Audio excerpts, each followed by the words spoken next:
అగ్ర కథానాయకి సమంత సినీ నిర్మాణంలోకి అడుగుపెట్టారు. ట్రాలాలా moving pictures పేరుతో నిర్మాణ సంస్థని ప్రారంభించిన ఆమె తన తొలి ప్రయత్నంగా కొత్త తరం నటులతో శుభం సినిమాని నిర్మించారు. ఇందులో ఆమె మాయా అనే అతిథి పాత్రలోనూ సందడి చేశారు.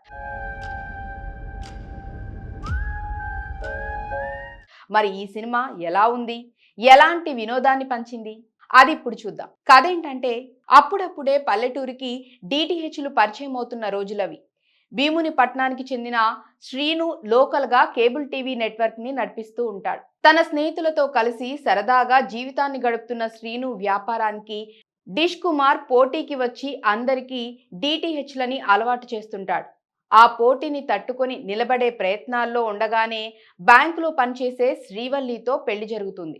ఉత్సాహంగా కొత్త జీవితాన్ని ప్రారంభించిన శ్రీనుకి తొలి రోజు రాత్రే భయంకరమైన అనుభవం ఎదురవుతుంది. భార్య శ్రీవల్లి టీవీలో సీరియల్ చూస్తూ వింతగా ప్రవర్తిస్తుంది. శ్రీనుకే కాదు, తన ఇద్దరు స్నేహితుల ఇళ్లలోనూ ఇదే పరిస్థితి. వాళ్ళ భార్యలు కూడా రాత్రి 9 గంటలవ్వగానే జన్మజన్మల బంధం టీవీ సీరియల్ చూస్తూ ఏవో ఆత్మలు ఆవహిస్తున్నట్లుగా వింతగా ప్రవర్తిస్తుంటారు. సీరియల్ చూడటాన్ని అడ్డుకుంటే భర్తలపైనే దాడులకు తెగబడి మరీ భయపెడుతూ ఉంటారు.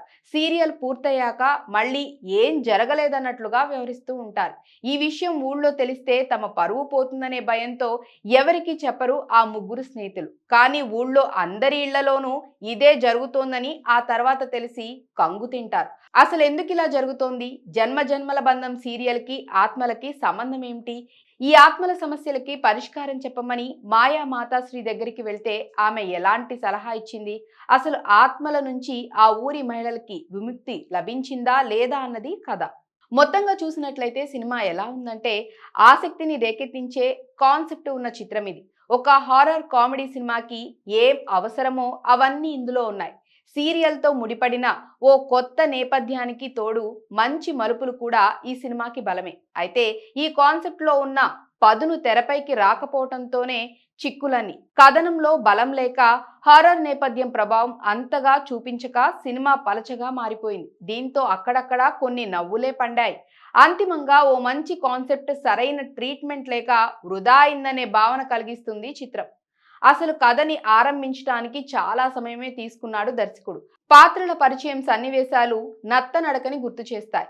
శ్రీను పెళ్లి చూపులు, తొలి రాత్రి జరిగిన సంఘటన నుంచి ప్రేక్షకుడు ఆ కథ ప్రపంచంలోకి అడుగు పెడతాడు. అక్కడ నుంచైనా సినిమా వేగం పుంజుకుంటుందని ఆశించినా అది జరగదు. ముగ్గురు స్నేహితుల ఇళ్లలోనూ ఒకే రకమైన సంఘటనలే కావటంతో అవే సన్నివేశాలు రిపీట్ అవుతాయి తప్ప కొత్త అనుభవం ఏమీ కలగదు. విరామానికి ముందు ఎపిసోడ్ ఆసక్తిని రేకెత్తిస్తుంది. తర్వాత ఏం జరుగుతుందా అనే ఉత్సాహాన్ని రేకెత్తించే ఆ సన్నివేశాలే సినిమాకి హైలైట్. అయితే ఆ ఆత్మ ఎవరో, ఆ ఊళ్ళో మహిళల్ని ఎందుకు ఆవహించాయో తెలిసిపోయాక సినిమా మరోసారి ఫ్లాట్ గా మారిపోతుంది. సింగిల్ థ్రెడ్ ఉన్న కథ కావటంతో ఒక దశ దాటిన తర్వాత చెప్పటానికి ఇంకేమీ మిగలకపోవటంతో సాగదీత తప్పని పరిస్థితి అయింది.